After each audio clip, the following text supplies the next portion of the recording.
there, everybody, and welcome to this presentation on empathy and detachment. I'm your host, Dr. Elise Snipes. In this video, we're going to explore strategies for being empathetic and still setting boundaries. We'll think about the impact of non-judgmentalism, and I will encourage you to consider the impact of avoiding attachment to doing things the right way. That is, trying to control how somebody solves their own problems. Empathy helps you explore someone's reality through their eyes. Detachment allows you to know clearly where you end and they begin, so you can step in and out without getting stuck or overwhelmed.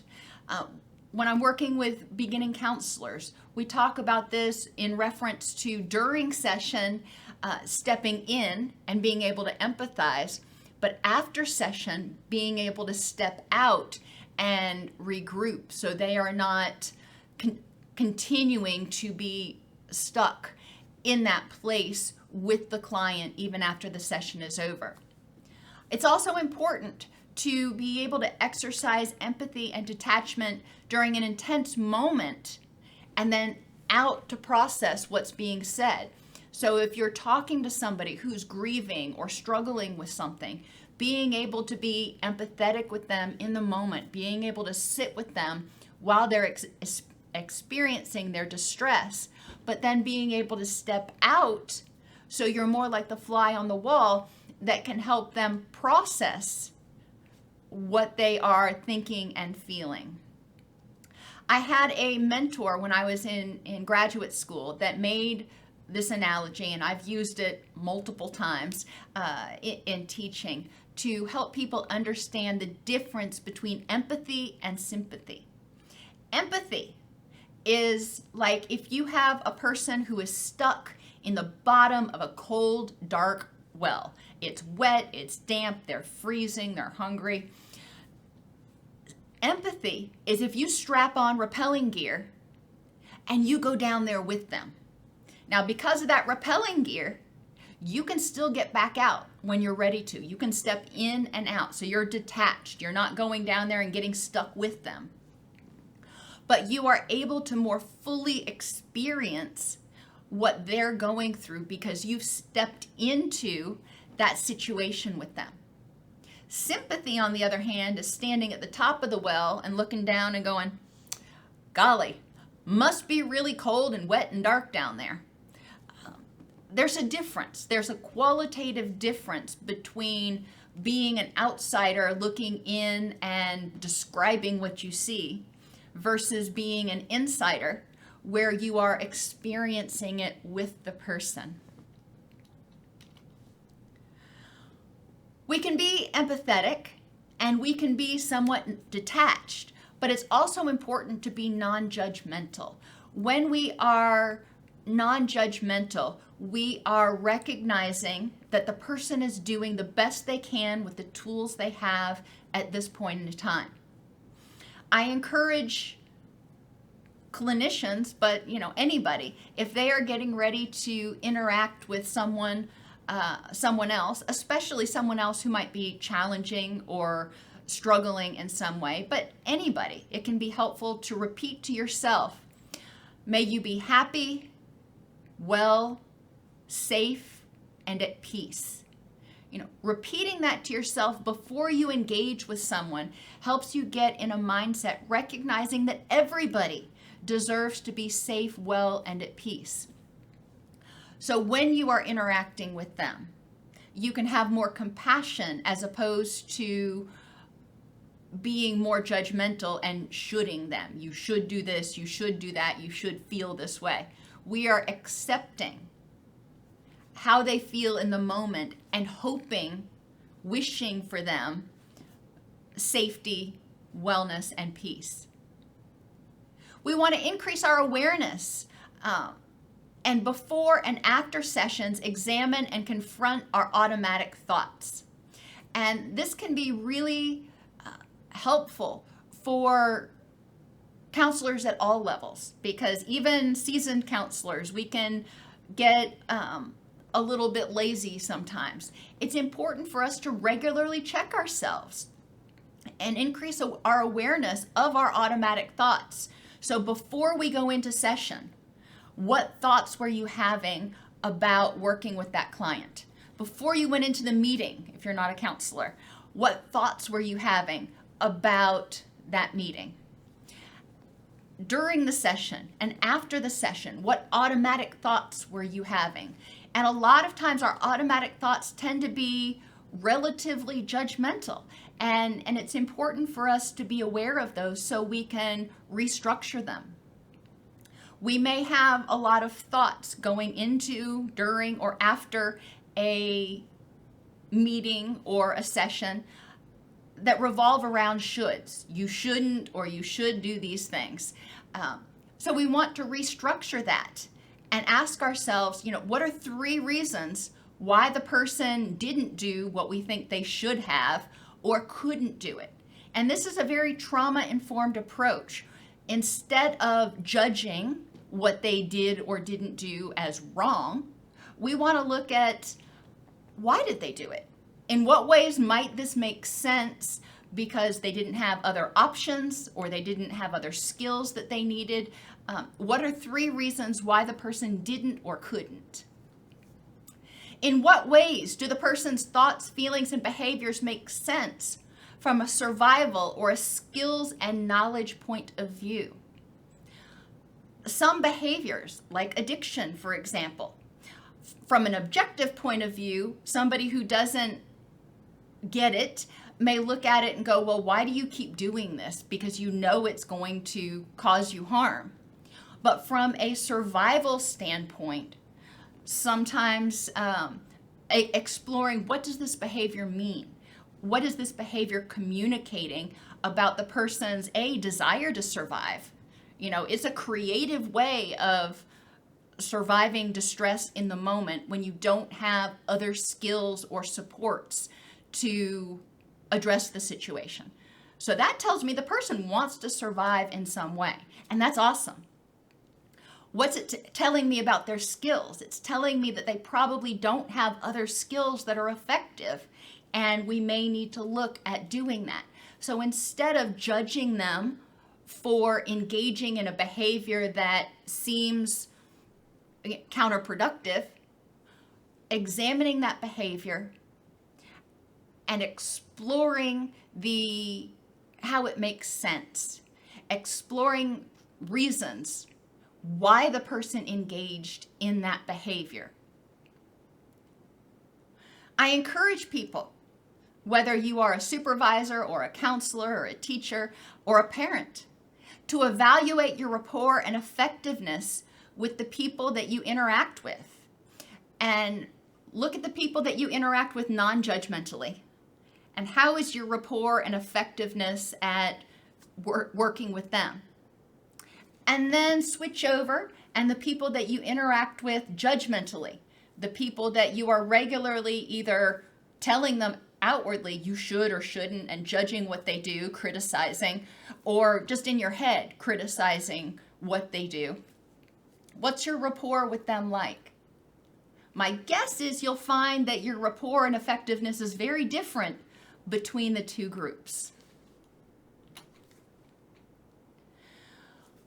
Once we have empathized with somebody, once we have heard what's going on, heard what their behaviors were, and taken the information non-judgmentally, sort of like a fly on the wall or a scientist who's just trying to get information, gathered all the information, we want to avoid attachment to our approach of choice, the way you would solve it, the way you would do it, the way you think it should be done. Well, that's you. And it's important to step away from that and empower the person to identify what's going to be most helpful for them. Remember, behavior and feelings are communication. What are their behaviors and feelings saying?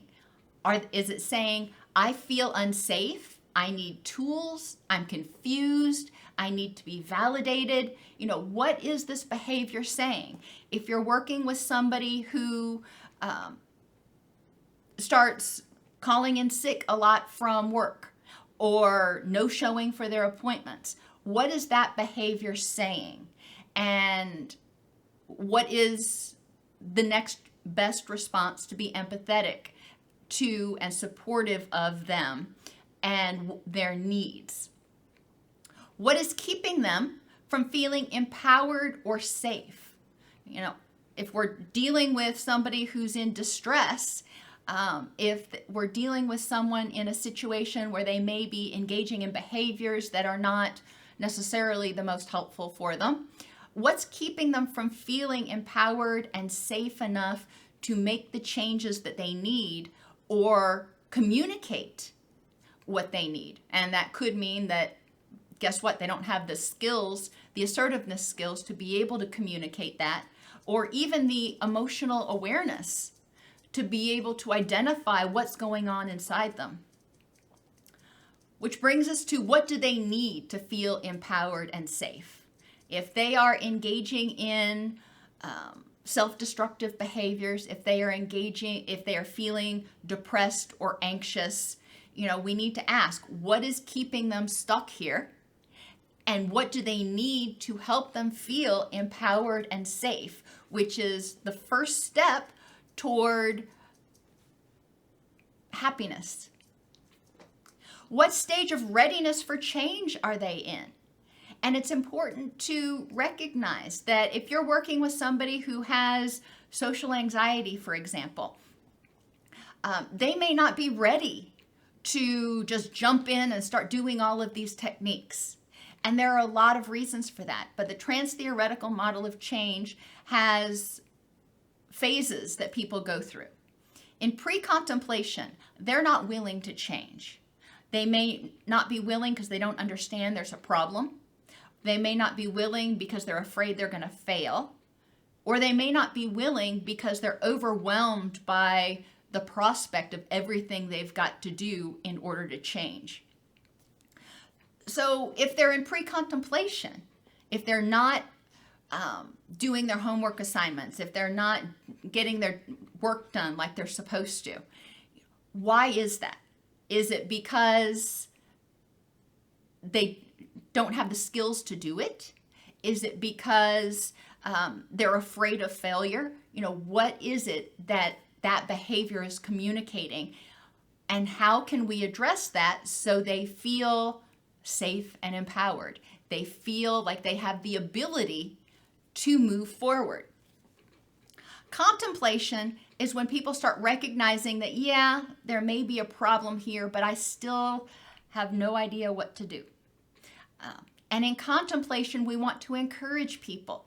We want to provide support. We want to highlight the strengths and resources and tools that they do have. We want to help them start feeling empowered. In preparation, they recognize they need a change. They're starting to feel strong enough to do it, and they're starting to try to figure out, okay, what do I need to do? And in the preparation stage, we can start providing a menu of options. We can start providing resources for them. Well, you could do A, B, C, D. We can encourage them to tell us, what strategies do you think might help you? Some of those strategies, they may not actually know how to do yet. Maybe they know or they think that setting boundaries would be helpful for them, but they have no clue how to begin setting boundaries because they've never been taught that. Okay, that's fine. So in preparation, we put that on the list of, this is something that when you move into the change phase, you got to learn how to do this. So preparation is really getting all your ducks in a row and making a plan. And then the action phase is when people start implementing the plan. And if you've ever implemented a plan, and I think all of us have, many times the best laid plans do not go as expected. And as a support person, parent, teacher, manager, counselor, when people start implementing their plan and they run into obstacles, It's up to us to help them figure out how to navigate that obstacle. It's up to us to keep providing that encouragement and support as needed. But it's up to them to decide, to recognize, to, embrace the approaches that are going to work for them. For example, I am mainly cognitive behavioral in my clinical approach. That doesn't work for everybody. Not everybody is wanting that approach. Some people want it more humanistic. Some people want a psychodynamic. There are a lot of different approaches. And EMDR is another great example. I'm not trained in it, but some people in their preparation stage recognize that, hey, I think EMDR would be really helpful for helping me work through my trauma issues. Well, that's wonderful. I am not going to sit there and try to convince them that why cognitive behavioral would be a better option if they think EMDR is going to work for them, because I know the research has shown, I know that EMDR is super effective. So avoiding attachment to our approach of choice. And if we are trying to dissuade people from certain approaches, we really need to step back and objectively evaluate the reason. Is it because we don't believe in it? Because we are unaware of its benefits? Or because we are maybe afraid that they will find more acceptance with someone else? We need to look and see whether it is self-motivated or objectively motivated. When people are being resistant to change, we need to examine what that behavior means. And remember, that goes back to that pre-contemplation. When they're saying, I'm not going to change, are they saying, I don't know how? Are they saying, I am completely overwhelmed? Or are they saying, I'm afraid of failure? And a fourth one could be, are they saying, I don't want you telling me what to do? If we engage in a dialogue with people in which they feel forced or pressured into something, that's not an uncommon reaction. So we do need to examine, were we being supportive, encouraging, and empowering, or were we trying to tell them what to do and force them into our way? Non-judgmental empathy is essential to understanding the experience from another person's point of view. They've probably already heard all of the judgmental thoughts that are going through your head. They probably have already shoulded themselves a lot. So they don't need to hear that. What they need to experience is empathy, non-judgmental acceptance, and encouragement. Detachment allows us to maintain boundaries while still experiencing empathy. Detachment is that rappelling gear that helps you get out of the well. Helpful listening means hearing the person's experience, not our interpretation of it. Listening to understand what their thoughts, feelings, and behaviors mean, instead of taking them necessarily right on face value. If somebody gets angry with you, thinking that they hate you or they want you to leave, anger often represents a threat. So that may mean that they feel scared, they feel threatened about something. So instead of assuming listening to understand what their thoughts, feelings, and behaviors mean, and helping them identify strategies to move toward a rich and meaningful life as they define it. And obviously this sounds more counselor-ish, but even as a supervisor or as a parent, we want to hear what the people in our lives say and understand what they're trying to communicate, and then help them figure out, okay, so this is where we are. Non-judgmental mindfulness in the moment. What is it? What strategies might help you use your energy effectively to move toward your rich and meaningful life?